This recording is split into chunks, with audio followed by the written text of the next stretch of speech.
পবিত্র ঈদ উল ফিতর উপলক্ষে শুরু হয়েছে টানা ৭ দিনের ছুটি। ফলে সকাল থেকেই বেড়েছে ঘরে ফেরা মানুষের চাপ। অন্যান্য গণপরিবহনের চেয়ে নিরাপদ হওয়ায় ট্রেন যাত্রায় সকাল থেকে যাত্রীদের ভিড়। স্ট্যান্ডিং টিকিটও বিক্রি হচ্ছে সমানভাবে। তবে অনেক ট্রেনে তুলনামূলক যাত্রী কম। রেলওয়ে কর্তৃপক্ষ জানিয়েছে, এবার অনেক আগে থেকেই মানুষ ঈদ উদযাপন করতে বাড়ি চলে গেছে। ফলে তেমন চাপ নেই, নিরাপত্তাও সন্তোষজনক। ঈদের আনন্দ নিয়ে বাড়ি ফিরতে দেখা গেছে যাত্রীদের। এদিকে আজ শবে কদরের সরকারি ছুটি দিয়ে শুরু হওয়া ঈদের ছুটি চলবে আগামী ২৩ মার্চ পর্যন্ত।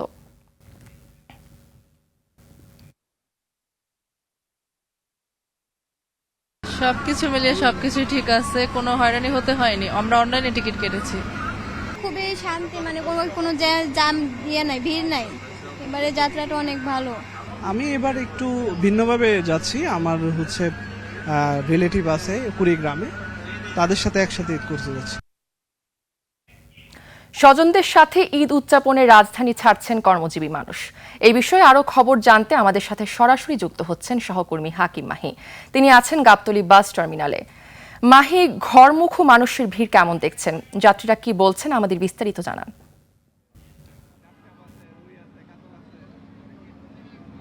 মার্জিয়া, আমি এই মুহূর্তে রয়েছি রাজধানীর গাবতলী বাস স্ট্যান্ডে। আপনারা জানেন যে আজকে থেকে কিন্তু ঈদ যাত্রা শুরু হয়েছে সকাল থেকে, এবং এক সপ্তাহ সরকারি ছুটি কিন্তু শুরু হয়েছে। সেই সকালেই কিন্তু আমি গিয়েছিলাম সেই কমলাপুর রেল স্টেশনে। আমরা সেখানেও কিন্তু দেখেছি সকাল থেকে মানুষের ভিড় রয়েছে, তবে কিছুটা কম প্রতিবারের তুলনায়। তবে অনেকে জানিয়েছেন যে অনেক আগে থেকেই যেহেতু এই ছুটি শুরু হয়েছে এবং মানুষ ধীরে ধীরে কিন্তু চলে গেছে ঢাকা থেকে তাদের নারীর টানে বাড়ি ফেরা হয়েছে, এবং সে কারণে কিন্তু কিছুটা কম দেখা গেছে। এবং আমি এই মুহূর্তে রয়েছি গাবতলী বাস স্ট্যান্ডে। সেখানে কিন্তু আমরা দেখেছি বিভিন্ন যাত্রীরা তারা আজকেও টিকিট কাটছেন তাদের বাড়িতে যাবার জন্য, এবং তারা কয়েকজনের সঙ্গে আমরা কথা বলেছি, তারা কিন্তু বেশি দামে টিকিট রাখার কিন্তু তারা একটু অভিযোগ করেছেন। তবে সেই সংখ্যাটা অনেক বেশি নয়। এবং আপনারা জানেন যে আজকে কিন্তু বাস টার্মিনালে এখানে আইজিপি আলী হোসেন ফকির তার কিন্তু আসার কথা রয়েছে, এবং সে কারণে আমরা এখানে দেখতে পাচ্ছি যে অতিরিক্ত পুলিশ এখানে কিন্তু মোতায়েন রয়েছে।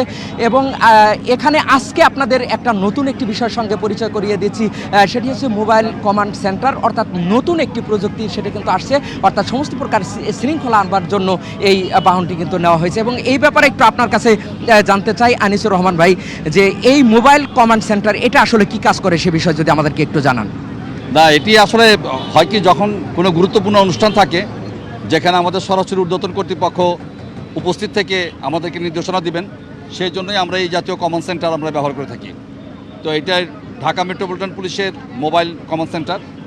এখন এই মুহূর্তে এখানে আমাদের কমিশনার মহোদয় এখানে আছেন, এসে উনি সার্বিক বিষয়টা পর্যবেক্ষণ করছেন এবং আমাদেরকে বিভিন্ন নির্দেশনা দিচ্ছেন। এবার ঈদ যাত্রা কেমন হবে বলে মনে হয়, এবং এখনো পর্যন্ত আইন শৃঙ্খলা বিঘ্নিত হয়েছে কিনা আপনার যতটুকু দেখা? না, আমি তো ভীষণ আশাবাদী, এবং সবচেয়ে বড় কথা হচ্ছে আপনারা কিন্তু মাঠে উপস্থিত আছেন, প্রথম থেকে ছিলেন এবং এখনও দেখছেন। আমরা এখন পর্যন্ত যে পরিস্থিতি দেখছি এতে আমরা খুবই সন্তুষ্ট। ধন্যবাদ আপনাকে। কথা বলছিলাম এখানে একজন ট্রাফিক কর্মকর্তা, তিনি কিন্তু রয়েছেন, তার সঙ্গে আমরা কথা বলছিলাম। এবং এখন আমরা চলে যাব যে দূরপাল্লার গাড়িগুলো রয়েছে, সেই দূরপাল্লার গাড়িতে আমরা এখন চলে যাব, এবং যে যাত্রীরা রয়েছে তাদের সঙ্গে আমরা একটু কথা বলার জন্য চেষ্টা করব যারা রয়েছেন। আমরা এখানে দেখতে পাচ্ছি যে অসংখ্য যাত্রী তারা বিভিন্ন জায়গা থেকে আসছেন, তারা কিন্তু অপেক্ষা করছেন তারা তাদের গাড়ির জন্য। তবে প্রতিবারের মতো এবার কিন্তু আমরা দেখতে পাচ্ছি যে এবার একটু ব্যতিক্রম রয়েছে। সবাই কিন্তু তারা টিকিট পাচ্ছেন, এবং এবার তেমন আমরা গাড়ির চাপ দেখছি না, যাত্রীরা আমরা কিন্তু তেমন একটি চাপ দেখছি না, যে কারণে কিন্তু যাত্রা নির্বিঘ্ন হচ্ছে বলে আমরা কিন্তু জানতে পাচ্ছি।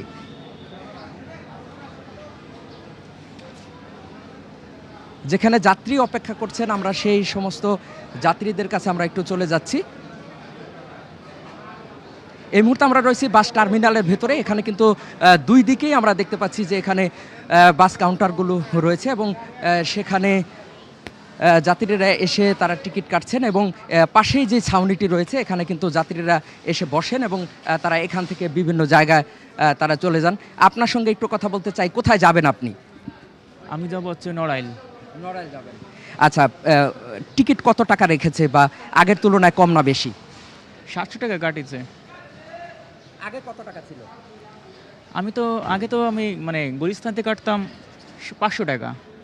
550 টাকা, এরকম 600 টাকা। এখান থেকে বেশি হওয়ার পেছনে কারণ? এটা বলতে পারবো না, এখান থেকে বেশি হয় 6 টাকা। ধন্যবাদ আপনাকে। এখানে যে সমস্ত যাত্রীরা রয়েছেন আমরা তাদের সঙ্গে কথা বললাম সরাসরি।